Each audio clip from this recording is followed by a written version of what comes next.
Firasat Ustadz Yahya Waloni sebelum meninggal dibongkar sang istri. Rupanya Ustadz Yahya sempat bertanya kepada istrinya apakah kondisinya mampu membawakan khutbah di hadapan jamaah.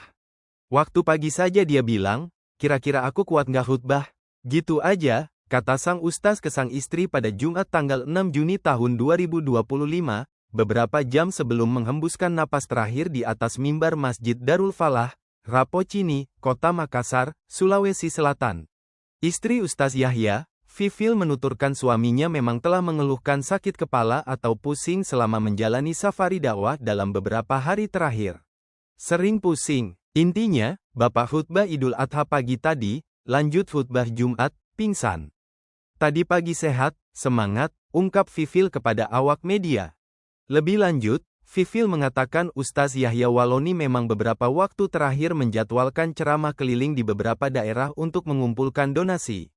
Donasi tersebut, kata Fifil, bakal digunakan Ustaz Yahya Waloni untuk membangun masjid. Ustaz Yahya Waloni berada di kota Daeng sejak tanggal 1 Juni lalu. Safari masjid dengan niat mencari donasi untuk bikin masjid. Di Makassar sejak tanggal 1 Juni, ucap Fifil kepada awak media, Jumat. Sepengetahuan Fifil, Ustaz Yahya Waloni mempunyai riwayat penyakit jantung. Namun, Ustaz Yahya Waloni tidak pernah merasakan kambuh. Sebelumnya ada riwayat jantung, kan? Tapi, lagi nggak kondisi kayak gitu, cuman pusing aja, tutup dia. Rencananya, jenazah Ustaz Yahya Waloni akan dimakamkan di Jakarta oleh pihak keluarga. Penyebab Ustadz Yahya Waloni menghembuskan nafas terakhirnya saat menyampaikan khutbah kedua di mimbar Jumat Masjid Darul Falah, Minasa Upa, Gunung Sari, Rapocini, Makassar, Jumat tanggal 6 Juni tahun 2025 siang. Meski sempat dilarikan ke RS Bahagia yang berada 100 meter dari masjid, namun nyawa Ustadz Yahya Waloni tidak bisa diselamatkan lagi. Panitia mengangkat tubuh Ustadz Yahya ke mobil, dan membawanya ke RS Klinik Bahagia Minasa Upa, sekitar 100 meter dari masjid. Susah tak sadar, kita tak tahu, apa meninggal di masjid atau di UGD, ujar Sakti. Pukul 12.35 WITA, Ustadz Yahya dievakuasi.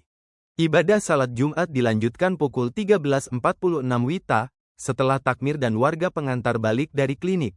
Pukul 14 WITA, jamaah salat Jumat bubar. Kabar Ustadz Yahya, wafat beredar di masjid. Pukul 13.45 WITA, jenazah dikembalikan ke masjid. Di bagasi belakang ambulans klinik RS Bahagia, duduk istri almarhum.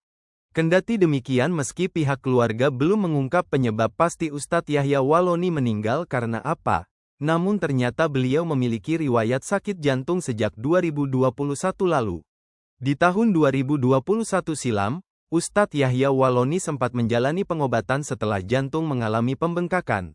Sebagaimana kita ketahui, sakit jantung sangatlah berbahaya yang bisa mengancam nyawa jika tidak segera ditangani. Apabila aliran darah ke jantung terhambat, menyebabkan kerusakan pada otot jantung, maka hal itu bisa menyebabkan seseorang mati mendadak alias henti jantung. Maka diduga kuat sang Ustadz Yahya Waloni meninggal dunia lantaran serangan jantung. Hal tersebut berdasarkan riwayat sakit yang pernah diidap oleh Ustadz Yahya Waloni.